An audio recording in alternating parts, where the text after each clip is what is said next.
Hi, today we're looking to understand how to convert Notion form into PDF files.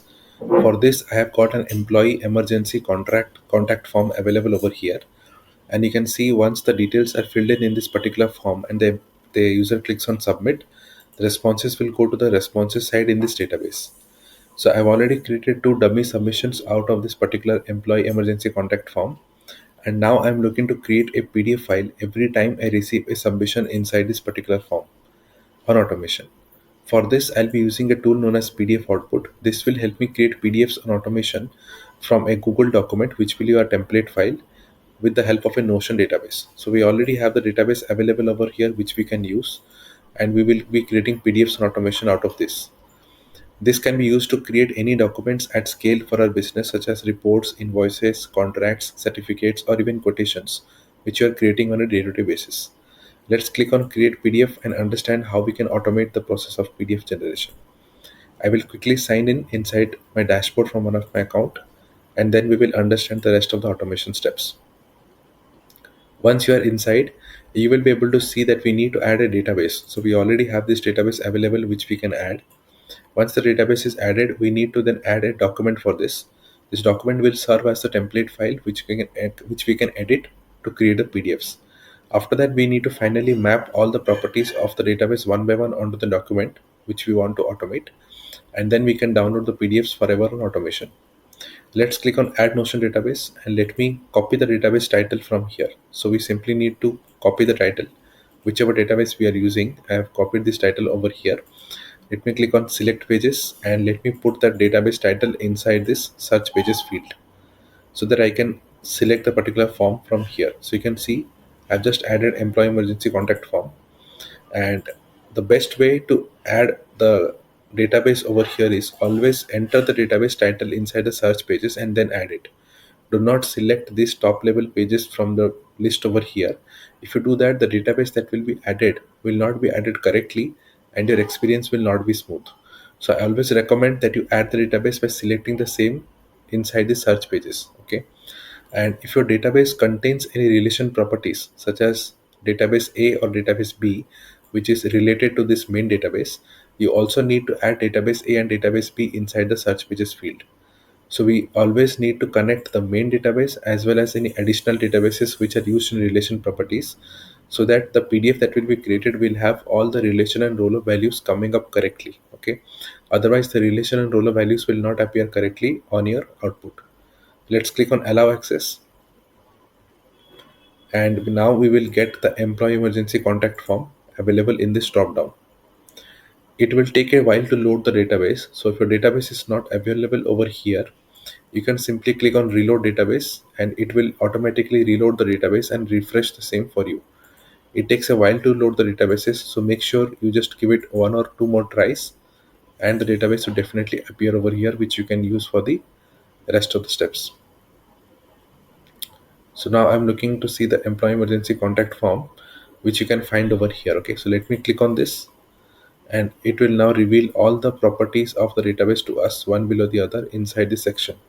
So you can see all the properties of this database which we have is automatically showing over here, which we can use for the mapping field. Now let's add a document to this. So I already have the database added. So if you already have employee emergency contact template available, so you can click on existing document and you can choose any existing document that might be available on your drive. Okay. I do not have any existing file available, so I will just simply add a demo document for this demonstration.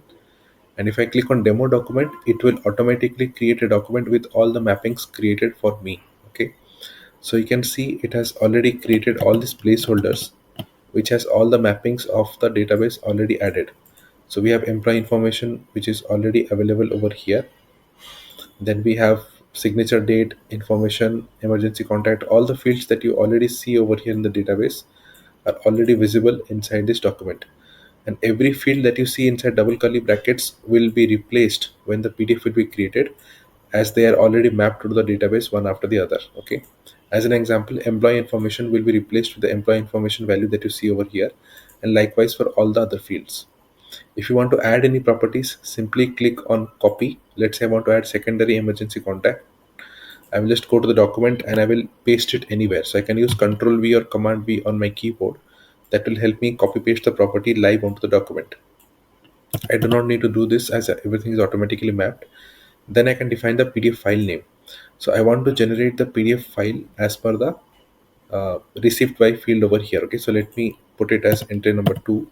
So I want to generate it by received by field. Okay, so I will just go by received by field over here, so that all the files that will be created will be renamed as per this.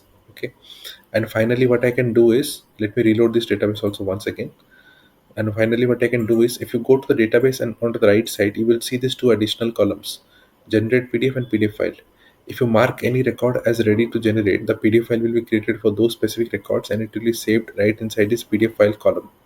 So make sure to turn your records as ready to generate whichever you want to process as PDF file. Okay, and once all the things are in place, let's click on download PDF.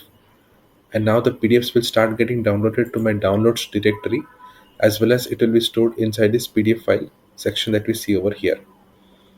So you can see the first file is already visible. Click on this and you will be able to see the first record with all the mappings already done. Okay, so you can see this is the PDF that is created with all the mappings intact.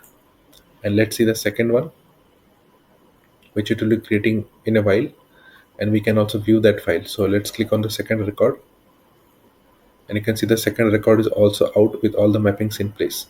So we got two PDFs. First is this one and the second one is this one, with all the mappings in place with the document. Okay, but if you want to automate this process forever, we can simply click on setup notion automation, and now this will set this automation to run forever. This means you do not need to come to PDF output ever again to create the PDFs file. All you need to do is, whenever user clicks on submit and the response gets created over here, you can simply mark it to ready to generate, and the PDF will automatically generate over here inside the database. This eliminates the need to go between PDF output and the particular database to create PDF file. So do not need to provide any manual setup over here to create the PDF file. Everything happens live, and when a new response comes up, simply turn it to ready to generate and the PDF will be created right over here inside the database. This makes it really convenient and hassle free to use, and you can generate PDF file forever with this method. If you still have questions or want to understand more, just click on the chat bubble and send me a message over here. I'll be able to assist you with any queries on this. Or else you can simply use the contact section at the bottom of the home page, where you will be able to send me any email on your issues on this, and I'll be able to address it as soon as possible. You even have an option to book a free demo session. So if you want to understand it more live, you can take a free demo session